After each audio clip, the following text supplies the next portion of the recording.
আমরা দেশের এক শীর্ষস্থানীয় সম্মানিত নেত্রী এই কথা বলছিলেন টিভির ভাষণের মধ্যে।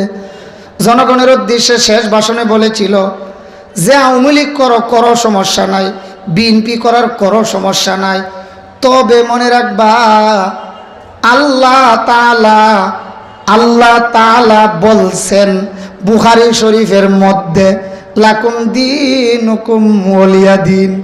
আল্লাহ বলে বুখারী শরীফে বলছেন লাকুম দীনুকুম ওয়ালিয়া দিন, লাকুম দীনুকুম ওয়ালিয়া দিন। বুখারী শরীফের 29 পারার আয়াত, 25 বুখারী শরীফের 25 পারার হাদিস, কোরআনুল কারীমের 30 নম্বর পারা সূরাতুল কাফিরুন।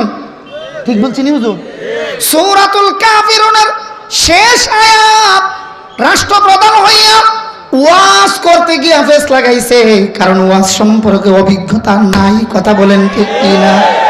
ওয়াজকে লাগা অনেক সময় তো এমনও হয়, কয় দৈনিক 70 রাকাত 80 রাকাত তাহাজ্জুদ পড়ি।